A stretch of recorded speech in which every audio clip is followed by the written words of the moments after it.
오늘 읽은 말씀을 중심으로 하여서 하나님이 우리와 함께 계시다 함이라 라는 제목으로 말씀의 은혜를 이 시간 나누기 원합니다. 사랑하는 성도님들, 우리가 조금 전 우리 중등부 자녀들의 스킷 드라마를 보았듯이 3일 뒤가 되면 우리 기독교에 있어서 가장 중요한 절기 중 하나인 성탄절, 크리스마스를 맞이하게 됩니다. 다가올 크리스마스가 기대가 되시나요? 네, 어떤 게 가장 기대가 되십니까?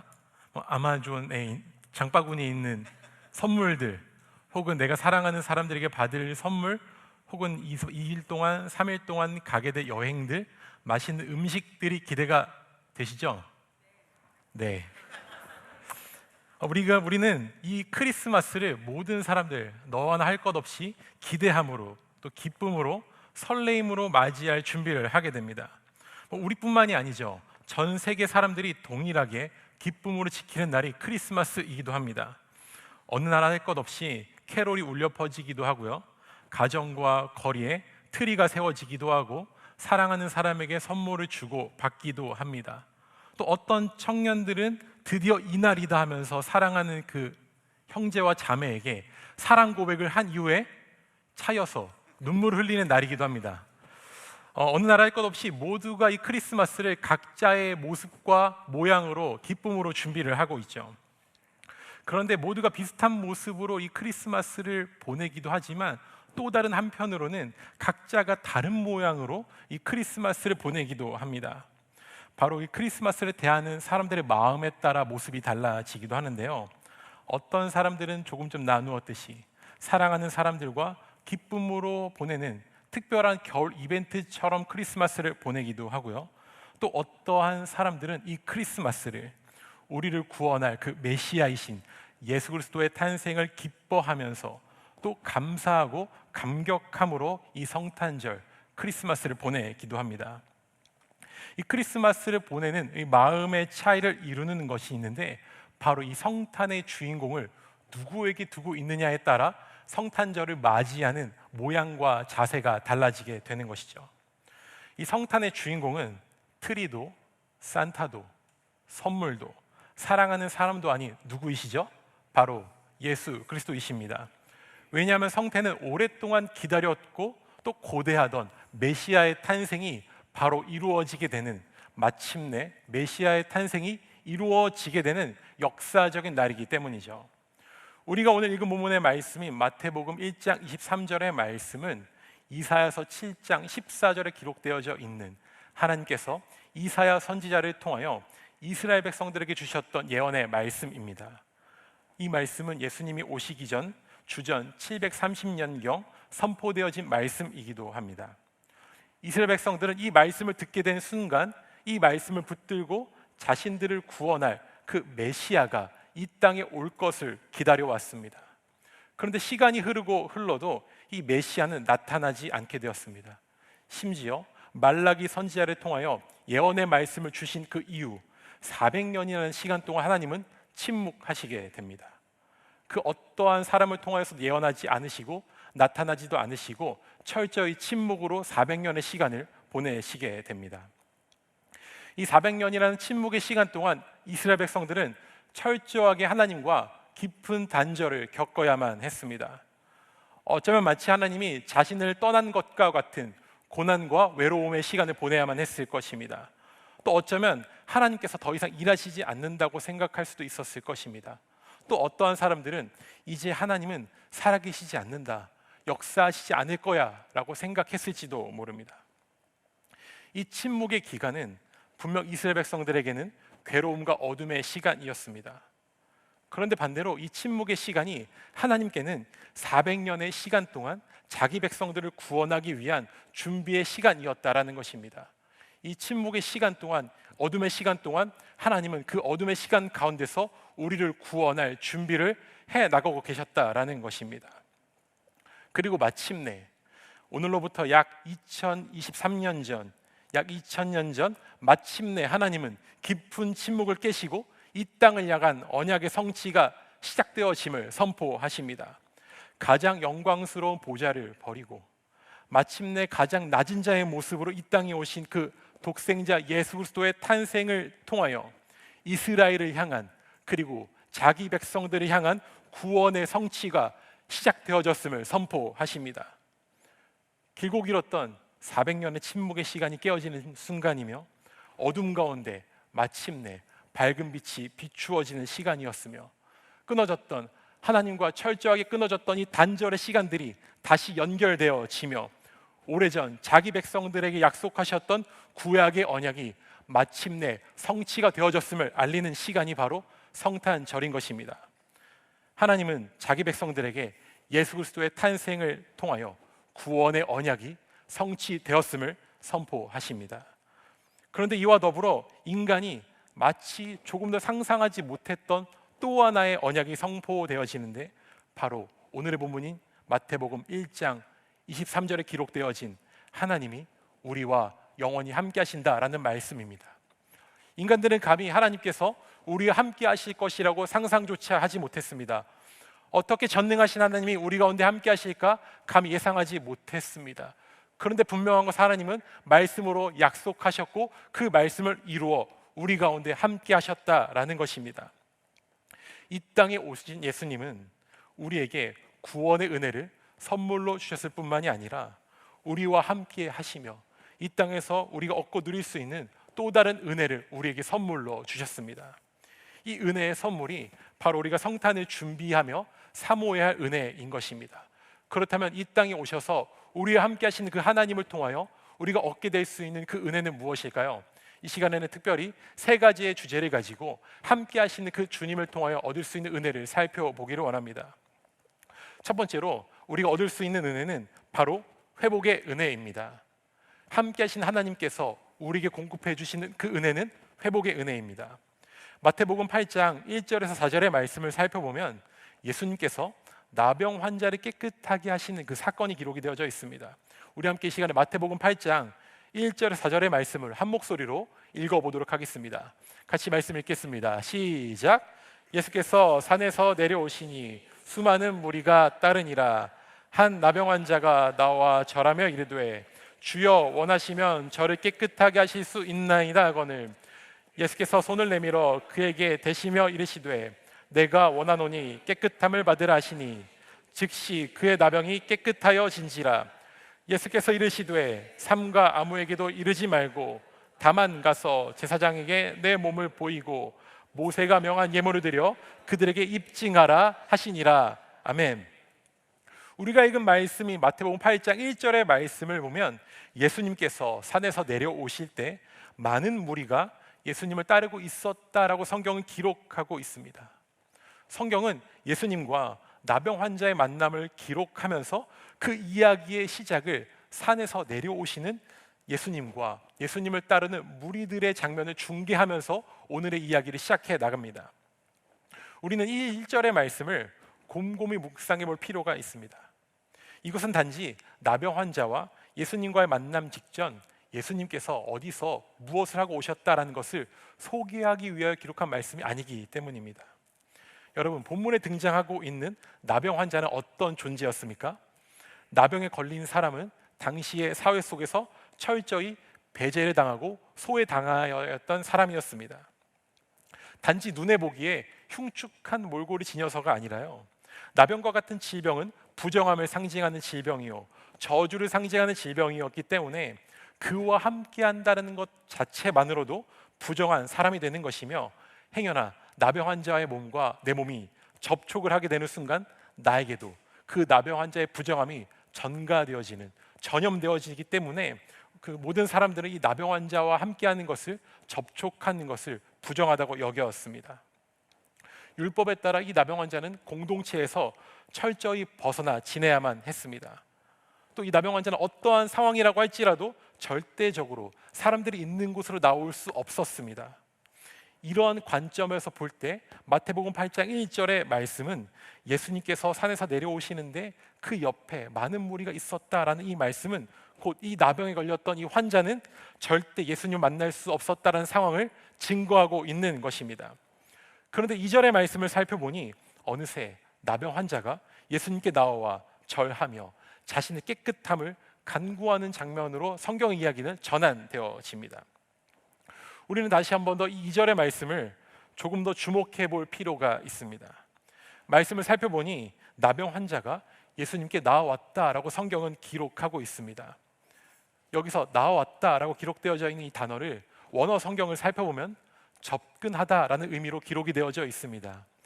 접근하다라고 기록되어져 있는 것은 이 나병 환자가 자신의 노력으로 예수님을 마침내 찾아낸 것이 아니라 나병 환자가 예수님을 찾고 만나기 가장 쉬운 곳으로 예수님이 찾아와 주셨음을 기록하고 있는 것입니다. 마치 자기 백성을 죄에서 구원하기 위하여 인간의 몸으로 이 땅에 예수님이 찾아와 주셨던 것처럼 예수님은 나병 환자를 육체의 질병에서 그가 있었던 저주의 상황에서 구원하기 위하여 나병 환자에게 찾아와 주신 것입니다. 한 걸음만 다가가면 나병 환자가 예수님을 만날 수 있는 그 자리로 예수님은 찾아와 주신 것입니다. 그렇게 나병 환자의 곁에 찾아오신 예수님은 믿음으로 자신의 회복을 구했던 나병 환자에게 이러한 은혜를 내려주십니다. 마태복음 8장 3절의 말씀입니다. 예수께서 손을 내밀어 그에게 대시며 이르시되 내가 원하나니 깨끗함을 받으라 하시니 즉시 그의 나병이 깨끗하여 진지라. 마침내 예수님을 만난 나병 환자에게는 어떠한 기적과 같은 일들이 일어나게 됩니까? 나병이 깨끗하여지는 기적과 같은 은혜를 얻게 됩니다. 그런데 우리가 말씀을 잘 살펴보면요, 이 나병 환자가 얻게 된 그 은혜가요, 단지 병에서 깨끗하여진 것만이 아니라는 것을 우리는 살펴볼 수가 있습니다. 나병 환자가 얻었던 그 은혜, 사실 그가 생각하지도 못했던 그 은혜의 첫 시작은 바로 이것이었습니다. 3절을 다시 보니 예수께서 손을 내밀어 그에게 대시며 이르시되 라고 성경은 증거하고 있습니다. 성경은 예수님께서 나병 환자에게 하신 일에 대하여 예수께서 손을 내밀어 그에게 대시며 라고 기록하고 있습니다. 손을 내밀어 대셨다라는 것은 예수님께서 자신의 뜻과 자신의 의지로 나병 환자에게 손을 내미셨고 그와 신체적으로 접촉하셨음을 의미합니다. 이것은 곧 나병 환자와 함께 하심을 선언하고 있는 은혜의 장면인 것입니다. 나병 환자는 그 누구도 자신과 함께 할 것이라고 상상하지 못했습니다. 심지어 저 예수 그리스도가 나와 함께 할 것이라고 상상조차 하지 못했습니다. 원하시면 나를 깨끗하게 해달라고 요청했는데 그 예수님은 나병 환자에게 다가가 손을 내밀어 그와 접촉하심으로 말미암아 그와 함께 하심의 은혜를 선포해 주신 것입니다. 그 결과가 무엇입니까? 오랫동안 그를 괴롭혔던 저주의 질병 가운데서 회복됨의 은혜를 얻게 된 것입니다. 사랑하는 성도님들, 우리에게 회복의 은혜가 임하게 되는 첫 번째 방법, 가장 중요한 방법은 무엇이냐면 하나님과 함께하는 것입니다. 하나님이 함께 하실 때 우리 가운데 회복의 역사가 일어날 줄 믿습니다. 육체의 질병, 영혼의 질병 할 것 없이 인간의 방법으로 도무지 해결할 수 없는 그 어떤 문제들까지도 우리가 하나님과 함께해야 될 때, 아니요, 우리와 함께 하시는 그 하나님을 믿음의 눈으로 바라보게 될 때 우리는 회복의 역사를 우리 삶 가운데서, 현실 가운데서 마주하고 누리게 될 줄 믿습니다. 우리 사랑하는 성도님들의 삶이 하나님과 함께하는 그 삶이 되기를, 함께 하심의 은혜를 따라 회복의 역사를 맛보아 갈 수 있는 축복된 삶이 되기를 주의 이름으로 소망하고 또 축복합니다. 아멘. 두 번째로 함께 하시는 하나님을 통하여서 우리가 얻게 될 수 있는 은혜는요, 바로 채워주심의 은혜입니다. 함께 하신 하나님께서 우리에게 공급해 주시는 두 번째 은혜는 채워주심의 은혜입니다. 우리가 마태복음 14장의 말씀을 살펴보면 우리가 익히 잘 알고 있는 오병이어의 기적이 기록이 되어져 있습니다. 보리떡 5개와 물고기 2마리로 5,000명 이상의 군중들을 먹이셨던 그 놀라운 역사의 사건이 마태복음 14장에 기록이 되어져 있습니다. 이 시간에는 이 기적의 현장을 우리를 구원하기 위하여 이 땅에 오신 예수님을 기념하는 성탄의 시각에서 조금 더 살펴보기를 원합니다. 예수님을 따랐던 무리들은 물고기와 보리떡으로 배불리 먹고 12바구니나 넘을 만큼 넘치게 채워주시는, 공급해주시는 채워주심의 은혜를 얻게 됩니다. 그런데 이들이 채워주심의 은혜를 얻기 전에요, 진짜로 얻게 되었던 은혜가 한 가지 더 있습니다. 우리 마태복음 14장 13절에서 16절의 말씀을 다시 한 번 더 읽어보도록 하겠습니다. 같이 읽겠습니다. 시작. 예수께서 들으시고 배를 타고 떠나사 따로 빈들에 가시니 무리가 듣고 여러 고을로부터 걸어서 따라간지라. 예수께서 나오사 큰 무리를 보시고 불쌍히 여기사 그 중에 있는 병자를 고쳐 주시니라. 저녁이 되매 제자들이 나와 이르되 이곳은 빈들이요 때도 이미 저물었으니 무리를 보내어 마을에 들어가 먹을 것을 사 먹게 하소서. 예수께서 이르시되 갈 것 없다 너희가 먹을 것을 주라 하시니. 이 마태복음 말씀과 함께 이날의 사건이 동일하게 기록되어져 있는 이 마가복음의 말씀을 한 번 더 살펴보면요, 그날의 현장을 우리가 조금 더 깊게 살펴볼 수가 있습니다. 마가복음 6장 34절에서 36절의 말씀입니다. 우리 한 번 더 읽겠습니다. 시작. 예수께서 나오사 큰 무리를 보시고 그 목자 없는 양 같음으로 인하여 불쌍히 여기사 이에 여러 가지로 가르치시더라. 때가 저물어가매 제자들이 예수께 나와 여짜오되 이곳은 빈들이요 날도 저물어가니 무리를 보내어 두루 촌과 마을로 가서 무엇을 사 먹게 하옵소서. 오병이어의 기적이 일어나기 전 그 현장에는 수많은 사람들이 예수님을 따르고 있었습니다. 그리고 예수님을 따르던 무리들을 보시며 예수님은 목자 없는 양 같아서 불쌍히 여기셨고 그들에게 복음의 메시지를 가르쳐 주셨으며 병고침과 회복의 은혜도 허락해 주셨습니다. 그렇게 예수님의 사역이 한창 진행되던 중 점차 날이 저물게 되었고 무리들에게 가장 중요한 시간이었던 하나인 배고픔, 식사 시간이 다가오게 된 것입니다. 이 식사 시간이 다가오게 되었는데 문제는 이 무리들을 위하여 준비된 음식이 아무것도 없었다라는 것입니다. 그때 제자들이 한 선택이 있습니다. 이 제자들은 이 무리들을 마을로 보내어서 이들이 먹을 것을 사 먹고 돌아오게 하자라고 예수님께 제안을 합니다. 이 제자들의 한 선택은 무리들을 마을로 내려보내 먹을 것을 사 먹게 하자는 것이었습니다. 이 수많은 사람들의 필요를 우리의 힘으로는 채워줄 수 없으니 또 지금 당장 처하게 된 이 문제를 우리는 해결할 수 없으니 이 문제를 해결할 수 있는 가장 좋은 방법인 무리들을 마을로 내려보냅시다 라고 예수님께 제안한 것입니다. 이것은 분명 제자들이 할 수 있는 최선의 선택이었을 것입니다. 그런데 그때 예수님은 제자들과 전혀 다른 방법을 선택하십니다. 예수님은 제자들을 향하여 이렇게 말씀하십니다. 무리들을 마을로 보내지 말고 너희가 먹을 것을 주라 라고 말씀하십니다. 이 제자들은 예수님의 말씀이 도무지 이해가 되지 않았을 것입니다. 자신들의 손에 있는 음식이라곤 이 보리떡 5개와 물고기 2마리 뿐인데 어떻게 이 무리들을 먹이라고 하시는지 예수님의 말씀이 도무지 이해되지 않았을 것입니다. 어쩌면 제자들은 예수님의 선택과 명령이 이해되지 않고 답답하다고 여겼을지도 모릅니다. 예수님께서 현실을 전혀 모르시고 그저 이상적인 말만 내뱉는다라고 생각했을지도 모릅니다. 이 떡 5개와 물고기가 2마리 뿐이었던 이 현실 가운데서 현실적으로 선택할 수 있는 가장 좋은 방법은 무리들을 마을로 보내는 것이었습니다. 그런데 도리어 예수님은 이 선택이 비현실적이고 비합리적이라 보이기에 충분한 비현실적이고 비합리적인 선택으로 제자들에게 명령하시게 되죠. 무리들을 마을로 보내지 말고 여기 머물러 두게 하라. 무리들을 저 마을로 보내지 말고 내 곁에 나와 함께 있도록 하라라고 말씀하십니다. 이 비합리적이고 비현실적이었던 선택이 어떠한 결과를, 어떠한 기적을 경험하게 만듭니까?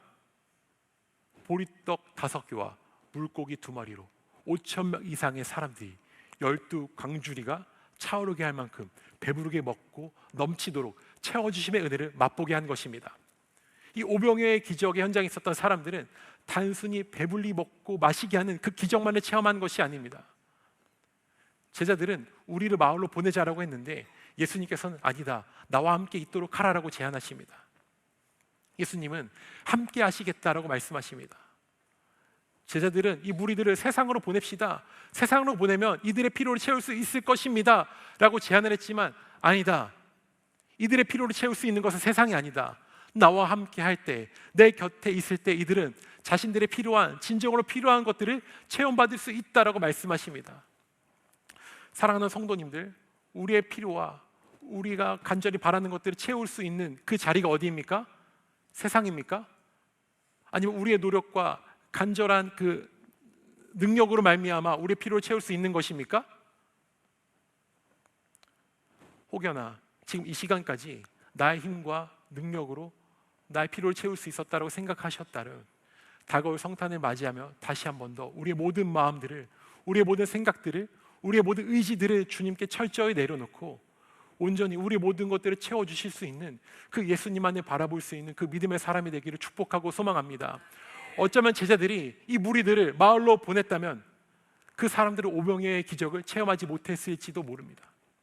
그들이 오병이어의 기적을 체험할 수 있었던 것은 제자들은 무리들을 보내자고 했지만 그 무리들을 예수님 곁에 머물러 두게 하신 예수님께서 함께 하심으로 말미암아 얻게 된 기적인 줄 믿습니다. 우리가 주님과 온전히 함께하는 삶을 살아갈 때 우리는 주님만이 주실 수 있는 채워주심의 은혜를 공급받게 될 줄 믿습니다. 이것이 바로 우리가 다가올 성탄을 맞이하며 기억해야 할 두 번째 은혜의 메시지인 줄 믿습니다. 끝으로 함께 하신 하나님을 통하여서 우리가 공급받을 수 있는 은혜가 있습니다. 그것은 바로 평안의 은혜입니다. 하나님과 함께 할 때 우리는 세상이 줄 수 없는 평안의 은혜를 얻고 누리게 될 수 있을 줄 믿습니다. 마태복음 8장 23절과 27절의 말씀을 보면 예수님과 함께 배를 타고 바다를 건너던 제자들이 풍랑을 만나게 되어 두려움에 빠지게 되는 사건이 등장을 합니다. 우리 한 번 더 마태복음 8장 23절에서 27절의 말씀을 한 번 더 읽도록 하겠습니다. 같이 읽겠습니다. 시작. 배에 오르심에 제자들이 따랐더니 큰 놀이 일어나 배가 물결에 덮이게 되었으니 예수께서는 주무시는지라. 그 제자들이 나와 깨우며 이르되 주여 구원하소서 우리가 죽겠나이다. 이시되 어찌하여 무서워하느냐. 믿음이 작은 자들 아시고 곧 일어나사 바람과 바다를 꾸짖으시니 아주 잔잔하게 되거늘. 그 사람들이 놀랍게 여겨 이르되 이가 어떤 사람이기에 바람과 바다도 순종하는가 하더라. 아멘. 예수님과 함께 배를 타고 바다를 건너고 있던 제자들은 예상하지 못했던 큰 위기에 직면하게 됩니다. 이 상황에 대해서 누가복음에서는 광풍이 호수로 내리쳐 배에 물이 가득하게 되어 위태한지다라고 말하며 당시의 상황을 소개하고 있습니다. 배에는 물이 가득 차오르게 되었고 배 밖에는 여전히 광풍이 몰아치는 사면초가의 위기에 빠졌던 제자들은 큰 두려움에 빠지게 됩니다. 그때 제자들은 급하게 잠들어 계신 예수님을 깨워 자신들이 죽게 되었으니 어서 이 상황에서 자신들을 구원하여 달라고 요청하게 됩니다. 그때 잠에서 깨어나신 예수님은 제자들을 향하여 무엇이라고 말씀하십니까? 그래, 무서웠지? 이 풍랑을 견디느라 정말 힘들었지? 고생했다라고 위로를 주신 게 아니라 26절의 말씀을 보니 어찌하여 무서워하느냐 믿음이 작은 자들아 라고 말씀하시면서 제자들의 믿음을 책망하시게 됩니다. 우리는 이 말씀을 보며 왜 예수님께서 제자들을 책망하셨을까 곰곰이 생각해 볼 필요가 있습니다. 제자들의 입장에서 생각해 보면 바다 위에 떠 있는 배에서 풍랑을 만나게 되었고 온몸으로 풍랑을 맞는 것도 모자라 배 위에 물이 가득 차오르게 되는 위기의 상황 속에서 걱정하고 염려하고 고민하고 두려워하는 것이 어찌 보면 지극히 당연한 인간적인 감정이라고 생각할 수 있는데 예수님은 왜 우리의 이러한 감정을 믿음이 없다라고 책망하시는지 이해하지 못했을 수도 있습니다. 사랑하는 성도님들, 우리가 때로 살아가는 인생의 여정들 가운데서 내 힘으로 해결할 수 없는 그 문제를 마주했을 때, 우리 가족의 그 누구의 힘으로도 해결할 수 없는 그 문제를 마주했을 때 두려워하고 고민하고 걱정하고 염려하는 것은 어쩌면 당연한 감정의 모습이 아닐까요? 그런데 예수님께서는 이러한 감정에 사로잡혀 있었던 제자들을 향하여 왜 무서워하는 것이냐? 그것은 믿음이 없는 것이다 라고 책망하십니다. 예수님이 책망하신 것은 이 제자들이 단지 두려움에 빠졌던 그 감정 때문에, 그 연약한 감정 때문에 책망하신 것이 아닙니다. 예수님이 책망하시는 것은 예수님이 내가 지금 너희와 함께하고 있는데, 예수 그리스도가 제자들 너희와 함께하고 있는데 너희는 왜 함께 하시는 주님을 바라보지 못하고 풍랑만을 바라보면서, 왜 세상만을 바라보면서 두려워하고 있느냐? 지금 너희의 시선은 예수님께 있지 않고 왜 세상 가운데 있느냐? 왜 지금 너희의 시선은 예수님이 아닌 문제에 사로잡혀 있느냐라고 말하며 그 제자들의 믿음의 시선을 책망하고 있는 것입니다. 예수님이 책망하시는 것은 예수님과 함께 할 때 얻을 수 있는 그 평안의 은혜가 있는데, 그 평안의 은혜가 아니라 예수님을 바라보지 못하고 풍랑만을 바라보며 이 세상에 있는 그 문제만을 바라보며 두려움에 빠져 있는 그 연약한 믿음과, 예수님과 함께 하시는데 예수님이 주신 그 샬롬의 평강의 은혜를 바라보지 못하고 두려움에 빠져 있는 그 연약한 믿음, 아니요, 연약하지도 않고 그저 연약하다고 말할 수조차 없는, 전혀 믿음이 없는 그 모습을 바라보시면서 제자들에게 너희들의 믿음이 어디 있느냐, 너희들의 믿음은 없는 것이 아니냐라고 책망하시는 것입니다. 주님과 함께 하시는데 두려움이 있다라는 것은 우리가 주님을 바라보지 못하고 있다라는 증거가 되는 것입니다. 주님이 함께하고 계시는데, 능력의 주님이 함께하고 계시는데 두려움에 빠져 있다라는 것은 주님이 함께하시지 않는 것이 아니라 우리가 주님과 함께하고 있다라는 것을 느끼지 못하는, 어쩌면 함께하시는 주님을 거부하고 있는 연약한 믿음인 줄 생각합니다. 몇 년 전 저와 아내가 한국에 있을 때 그 아이의 입양을 준비했던 적이 있습니다. 아이를 입양하기 위해서 입양 교육을 받게 되었고요. 그 입양 교육을 받던 중에 한 가지 보게 되었던 그 교육 영상이 있습니다. 그 영상은 어떠한 영상이었냐면, 그 아이가 장난감이 가득한 방에 엄마와 함께 그 방으로 들어가게 됩니다. 주변에 너무나도 멋지고 좋은 장난감이 있는데 아이는 장난감으로 시선을 두는 것이 아니라 엄마 품에 안겨서 놀 생각을 하지 않는 것이었습니다. 시간이 조금 지나서 엄마가 장난감을 보여주면서 괜찮아, 가지고 놀아, 괜찮아, 엄마가 있으니까 이거 놀아도 돼 하자 아이가 조금씩 마음의 안정감을 찾으면서 장난감을 가지고 놀기 시작하는 것이었습니다. 근데 아이는 엄마와 조금 떨어져서 장난감을 가지고 놀고 있는 그 상황 가운데서도 틈만 나면 옆으로 돌아봐서 엄마가 내 옆에 있나? 아빠가 내 옆에 있나? 라는 살피는 것이었습니다.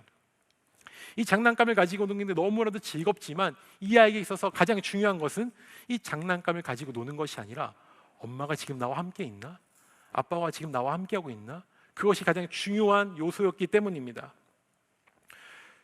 근데 조금씩 아이가 시간이 지날수록 엄마를 바라보지 않고 아빠를 바라보지 않고 장난감에 집중을 하게 되는 것이었습니다. 그리고 그때 한 가지의 실험을 하게 되는데, 엄마와 아빠가 아이의 눈을 피하여 방 밖으로 문을 닫고 나가게 된 것이었습니다. 한참을 놀고 있던 아이가 조금 이상함을 느꼈는지 옆을 돌아보게 되던 그때 엄마와 아빠가 부재하게 된, 자리를 떠나게 된 것을 발견하게 되자 이 아이는 자신이 놀고 있던 이 장난감을 내팽개치고 방을 이리저리 돌아다니기 시작한 것이었습니다. 조금씩 돌아다니고 엄마가 보이지 않자, 아빠가 보이지 않자 그때 아이는 눈물을 흘리며 그 방에서 대성통곡하는 것이었습니다. 그때 이 교육을 진행하던 상담가께서 이런 말을 하셨습니다. 지금 이 아이가 느끼고 있는 감정이 어떠한 감정일까요? 라고 묻는 것이었습니다. 그리고 그 감정에 대해서 소개를 해주는데, 이 아이가 느끼는 감정은 엄마가 나를 버리고 갔다, 혹은 엄마가 죽어서, 아빠가 죽어서 다시는 나타나지 않을 거야라는 가장 극심한 공포와 두려움의 감정에 사로잡히게 되어서 울고 있다는 것이었습니다. 엄마와 아빠가 보이지 않게 되자 이 아이는 평안함의 마음이 깨지게 되고, 자신의 눈앞에 있었던 그 장난감이 아무리 놀기 좋은 장난감이라고 할지라도 그 장난감에 조금의 마음도 주지 않고 그저 눈물을 흘리며 이제 나는 어떻게 합니까? 라는 애통의 눈물을 흘리게 되는 것이죠. 어쩌면 이 제자들에게 원했던 모습, 예수님께서 풍랑 가운데 있던 그 제자들에게 원했던 모습이 이 모습이 아닐까 생각을 해봅니다. 예수님이 함께 하시는데 왜 두려워하고 있느냐? 내가 지금 너의 곁에 있는데 도대체 너는 무엇을 바라보고 있느냐? 사랑하는 성도님들, 이 자리, 오늘 이 자리에 나오기까지 여러분은 살아가고 있던 삶의 현장들 가운데서 마음 가운데 무엇을 바라보시면서, 마음 가운데, 시간들 가운데 어떠한 것들을 하는 것을 가장 기쁨으로 여기시면서 살아가셨고 이 자리로 나오셨습니까? 우리가 살아가던 삶의 현장들 가운데서도 여전히 함께 하시는 하나님을 바라보시면서 내 곁에 계시는, 나의 삶의 주인 되시는, 나를 구원하기 위해 이 땅에 오신 그 주님만을 바라보시면서 그 주님이 나와 함께 하기 때문에 오늘도 나는 평안합니다, 기쁩니다, 감사와 감격 가운데 살아가고 있습니다 라고 고백하시며 살아오셨습니까? 아니면 하나님, 내 직장 가운데, 내 가정 가운데 이러한 문제가 있는데, 내 건강에 이러한 문제가 있는데 하나님 이 문제를 어떻게 해결합니까?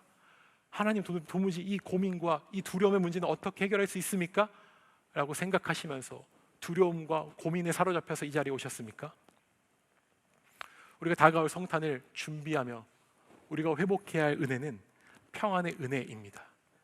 하나님이 함께 하실 때 우리는 평안의 은혜를 누릴 수 있는 것입니다.